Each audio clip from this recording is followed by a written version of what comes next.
አሁን በዚህ ዘመን እስስት የበዛበት ዘመን ዘሌዋውያን 11:30 ላይ ነው ያለችው አይደል? እስስት አሁን በጣም ሸጋነት። ሰው ካየ ሰው ትመስላል፣ ጅብ ካየ ጅብ፣ ቅጠል ካየ ቅጠል። እስስት አታውቁም? እስኪ በሉ እስስት በሉ። ያው መጽሐፍ ቅዱስ ነው የተነገራት። እንግዲህ ነው የምንለን እስስት በቃ ያየችውን መምሰል ምንም አይቀራትም። ተመልከቱ፣ መናፍቃኑ ያዩትን መምሰል ተመልከቱ። ያዩትን ስንዘምር መዘመር፣ ስንሰብክ መስበክ። እንዲህ ሲባል ደግሞ ተመልከቱ፣ ልብሰ ተክህኖ ስንለብስ ልብሰ ተክህኖ መልበስ፣ ከበሮ ስንይዝ ከበሮ መልበስ። እስስት የራሷ የላትም። የራሷና የራሳቸው ማንነት የሌላቸው እስስት ያንን የምትመስለው ለምንድን ነው ካልከኝ፣ እውነት ያንን መስላ እውነተኛ ለመምሰል ለማጥፋት። እኔ አንድ የሚገርመኝ እስስትን ሲያገኛት ሰው በዱላ ነው የሚመታት። በምንድን እንደሚያደርጋት ተናገሩ። ገጠር ያደጋችሁ ተናገሩ። አቤት በድንጋይ ነው በነገሩ አንገታ ምን እኔ ነቋ አላልኩም። እሺ አደራችሁ እንደዛ አላልኩም። እውነቴን ነው በምትደረገው ተመልከቱ። ሰው ዘወር ግን በጣም ይገርመኛል። ግን በጣም የሚገርመኝ ምንድነው እስስት ካላየች ሰውየው መምሰላች። ወይ ጉድ! እስኪ በል እስስት በሉ ሁላችሁም። ካላየች በቃ ያዩትን መምሰል። አሁን ቆብ ማሰፋት ይዘዋል፣ ሻሽ መጠምጠም የሚያዙ፣ ታቦት ማውጣት የሚያዙ።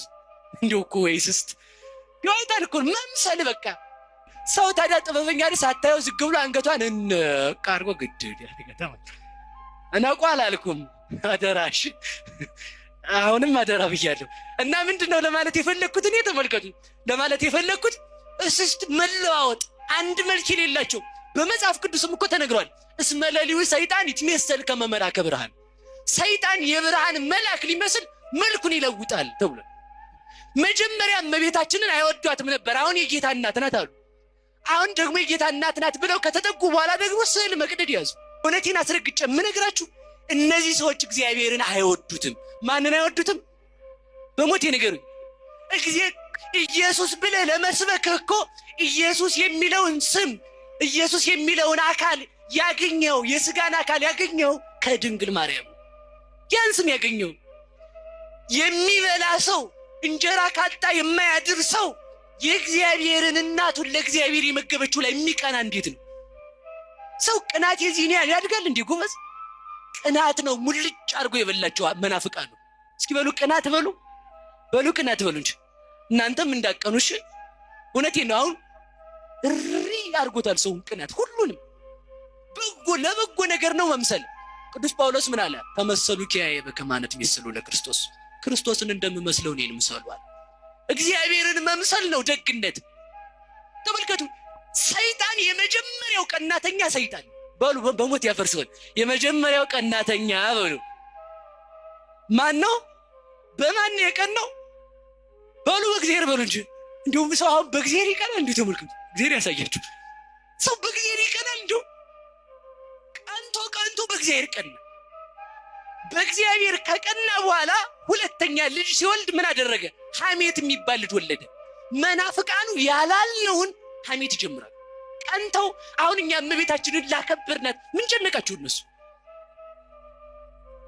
ደግሞ እኛ አናከብራትም ድንግል ማርያምን። ማለት የፈለኩት ምንድነው? እግዚአብሔር ያከበራትን ያህል የሚያከብራት የለም። በቃ ማንም ያከብራት።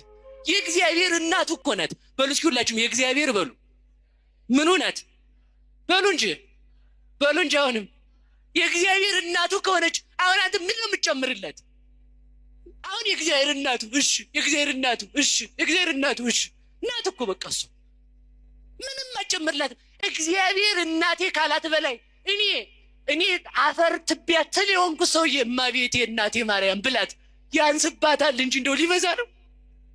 እንደውም አንሶባት እኔ በነየት ብታባዙት እራሱ ይሆን አንሶባት እንደውም እሷን ነው ማደንቃት። እንዴት የእግዚአብሔር እናት ስትሆን እኔን እናቴ ስላት አለመከፋቷ፣ የእግዚአብሔር መጋቢ ስትሆን እኔንም ደግሞ ጠብቂኝ ስላት መጠበቋ፣ ለእግዚአብሔር አብ ልጅ አደራ ለመሰጠት እኮ የበቀች ናት እኮ እናንተ። አሁን እናንተ ልጆቻችሁን ለሰራተኛ ትታችሁ ትሄዳላችሁ አምናችሁ። እግዚአብሔር ግን አምኖን ልጁን የሰጠው ለድንግል ማርያም አንቺ ወለጂው ካንቺ ይወለድ ብሎ አምኖ የሰጣት እግዚአብሔር ለእናትነት ያመናትን እኔ ታዲያ ለእናትነት ማምናት ምን ነው ድንቁ?